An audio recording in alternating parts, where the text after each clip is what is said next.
అందరికీ నమస్కారం. నేను మీ Jeevan Sagar, Mangalagiri town president, Congress party. ముందుగా అందరికీ అంబేద్కర్ గారి జయంతి సందర్భంగా అందరికీ జై భీమ్. మన భారతదేశం కోసం, ధర్మం కోసం అని అధికారంలోకి వచ్చిన నరేంద్ర మోదీ గారు నమో అనే ప్రజలందరినీ నమ్మించి అందరి చేత మమ అనిపించాడు. అది ఎట్లా అంటే మీకు తెలుసు, నల్లధనం వెలికితీత అన్నాడు, ఆ డిమానిటేషన్ అన్నాడు, ఇక ఎన్నెన్నో చెప్పుకొచ్చాడు. కానీ అవన్నీ మాటల రూపమే కానీ చేతల రూపం అయితే కనబడలేదు. చూడబోతే మధ్యతరగతి మనిషి ఏమో సగటు పేదవాడైపోయాడు. సగటు పేదవాడైతే బతకలేకుండా చచ్చిపోతాం రా బాబు ఎందుకు ఈ బతుకు అన్నట్టుగా దేశంలోని పేదల పరిస్థితి తయారైంది. ఆర్టిఫిషియల్ ఇంటెలిజెన్స్ సంస్థ అయినటువంటి ఏఐ గ్రోకు నిర్వహించిన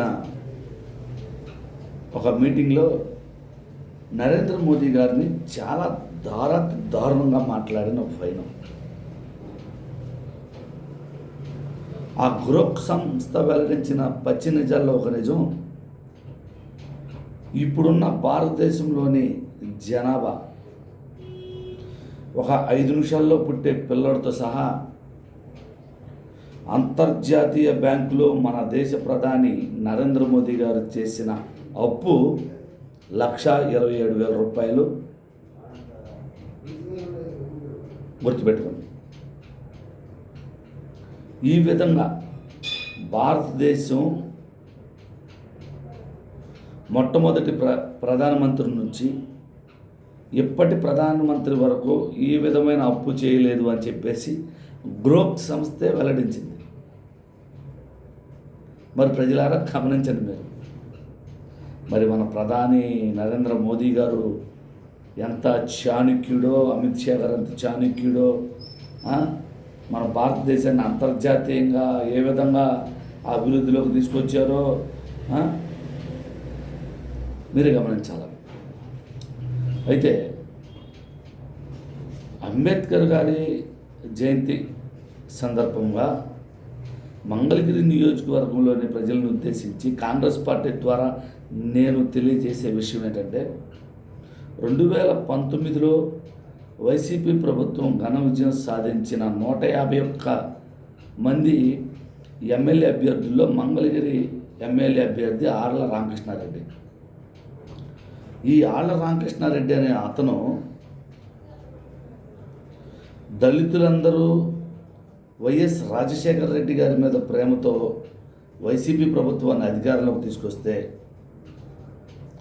అతనేదో కరకట్ట కమల్ హాసన్ అని మంగళగిరిని అతను ఎవరో అమెరికాన్ కనిపెట్టాడు చూడండి, అతని పేరు ఏదో ఉంది. ఆ మాదిరిగా మంగళగిరి అభివృద్ధికి నాంది వేసిన వ్యక్తి నేనే అని చెప్పేసి ఆర్ రామకృష్ణారెడ్డి గారి ఫీలింగ్. అతను దళితులను మోసం చేసిన విధానం 5 సంవత్సరాల్లో ఏ ఒక్క దళితుడికి ఏ ఒక్క ఉద్యోగం ఇవ్వలేదు. ఇళ్ల స్థలాలు అంటారా, అది జగన్మోహన్ రెడ్డి గారు ఆయా ప్రాంతాల వారీగా పేద ప్రజలకు ఇచ్చిన ఇళ్ల స్థలాలే కానీ దళిత వాడల్లో దళితులకి మరుగుదొడ్లు అయితే కానీ, కాలువలు అయితే కానీ, రోడ్ల నిర్మాణం అయితే కానీ నాకు తెలిసి అయితే మటుకి 45-46 గ్రామాల్లో, అంటే మంగళగిరి నియోజకవర్గంలోని గ్రామాల్లో దళితులకి ఆయన ఏమాత్రం ఉపయోగపడాల. స్వర్ణకారులకి ఒక 150-160 గదులు కట్టించాడు. చేనేతలకి ఏదో నేతకి సంబంధించి ఏదో కట్టించాడు. వీళ్ళేనాగా నియోజకవర్గం అంటే? ఎన్ని కులాలు ఉన్నాయి, వారందరికీ న్యాయం చేయాలిగా ఆళ్ల రామకృష్ణారెడ్డి గారు అని కాంగ్రెస్ పార్టీ ద్వారా నేను ప్రశ్నిస్తున్నాను. నువ్వు చేసిన దళిత వ్యతిరేక పనులకి, నువ్వు చేసిన అనాలోచిత ప్రభుత్వ వ్యతిరేక, ప్రజా వ్యతిరేక విధానాలను బట్టి మీరు ఓడిపోయారని చెప్పేసి మేము చూద్దాం.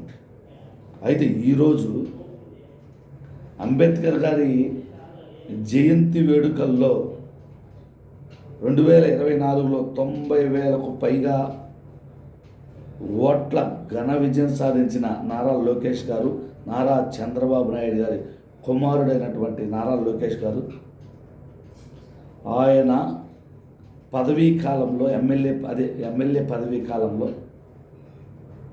మొట్టమొదటిగా మంగళగిరి నియోజకవర్గంలో మంగళగిరి గడ్డ మీద ఉన్న అంబేద్కర్ గారి స్టాచ్యూ వద్దకు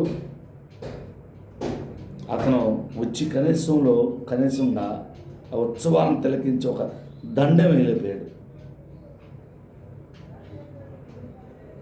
మీరు గమనించండి నారా లోకేష్ గారు, ఆళ్ళ రామకృష్ణారెడ్డి గారు చేసిన తప్పు మీరు చేయకండి.